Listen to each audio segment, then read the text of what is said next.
देखो, सबसे पहली बात हमारी कमजोरी क्या है? हम परेशान हो जाते हैं। संसार में देखो तो परेशान, परमार्थ की तरफ देखो तो हम परेशान हो, ये हमारा आदत स्वभाव बन गया परेशान होना। थोड़ा सा धैर्यवान बनो, गंभीर बनो।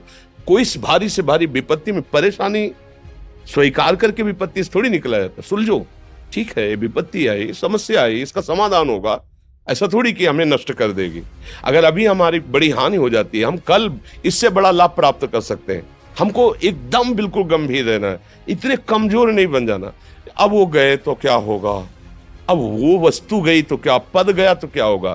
प्रयास किया था, ये पद मिला था, इससे बड़ा पद प्राप्त करूंगा, मैं इससे बड़ा महान बनूंगा। ठीक है, एक बार गिर गया, गलती हो गई, दंड भोगूंगा, फिर इससे ज्यादा संयम में रहूंगा। बिल्कुल मतलब एकदम फ्रेश दिमाग रखना चाहिए। पर अपने लोग क्या है, जरा सी बात में एकदम पछड़ा कर लेते हैं, एकदम कमजोर हो जाते हैं। ये बिल्कुल ठीक नहीं है। हम जीवन भर की यात्रा की बात कह रहे हैं, भारी से भारी कष्ट में भी मुस्कुराना, तो हमें बल मिला है, हमें भगवान की कृपा का दर्शन हुआ है, हमें उनका दुलार दिखाई दिया है। अगर ऐसे तो भाग जाते, फिर परमार्थ में थोड़ी चलना होता है। आज जो आप सुन करके लाभ लेने की चेष्टा कर रहे हो ना, ये केवल प्रवचन नहीं है, ये जीवन है। अगर ये जिए ना होते ना, तो ये इसका प्रभाव नहीं पड़ता, फिर वाणी का प्रभाव नहीं पड़ता। हम इसीलिए कहते हैं, जैसे आप लोग एकदम परेशान हो जाते हैं जब बोलो, क्या हमसे ज्यादा परेशानी होगी?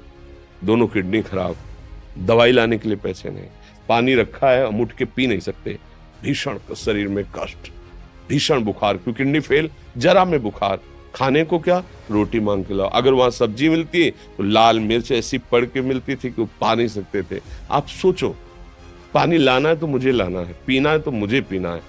अगर मैं हारता तो कहां पहुंच जाता, क्या स्थिति होती? नहीं, मरना है, पर कदम पीछे। कोई दिन ऐसा नहीं जिस दिन सेवा ना की हो, जिस दिन सेवा ना गए हो।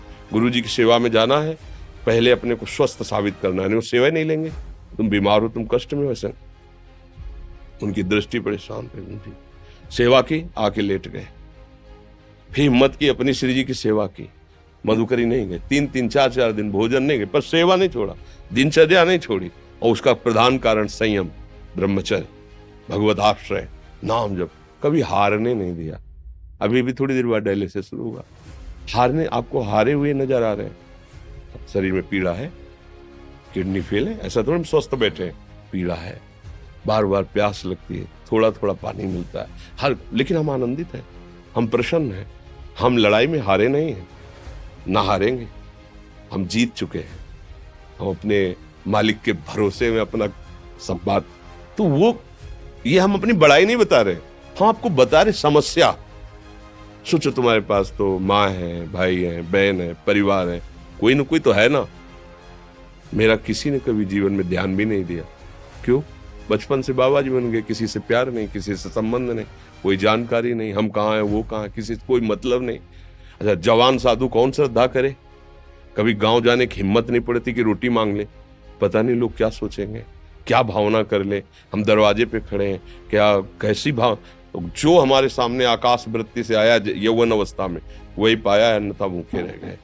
जब हम हर समय अपने को विवेक के द्वारा सावधान रखे, तो हम कभी निराश नहीं हुए, कभी उदास नहीं हुए, कभी ऐसा नहीं लगा कि यार हम दुखी, कभी नहीं लगा।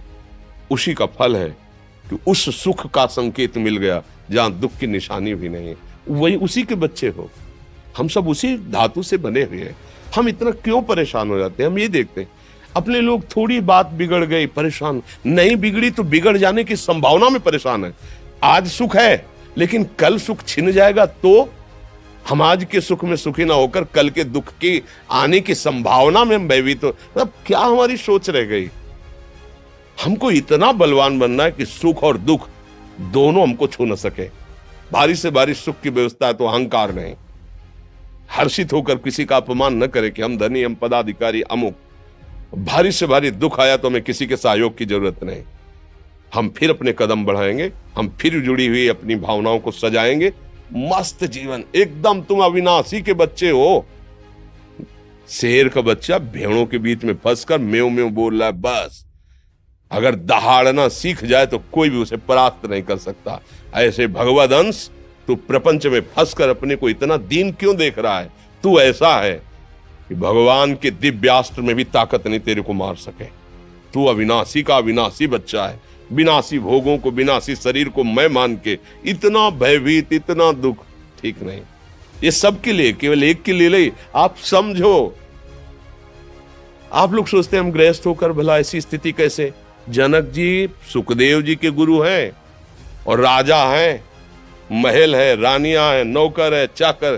क्या सुखदेव जी जिनके शरीर में लंगोटी भी नहीं है, दिगंबर, परमहंस के गुरु हैं जनक जी जो राजा हैं। समझो, आप ऐसा ना सोचे कि हम नौकरी कर रहे हैं, हम संसार में, हम गृहस्थ हैं, हम आध्यात्मिक की ऊंचाई पर नहीं चढ़ सकते। नहीं, आप एक सरकारी नौकरी या आप किसानी या व्यापार करते हुए आप एक अध्यात्म की ऊंचाई में चढ़ सकते हैं। और अध्यात्म ही है जो तुम्हें इस माया के दुख सुख से ऊपर उठा सकता है। दूसरा, चाहे जितनी संपत्ति आ जाए, आप सुखी नहीं हो सकते।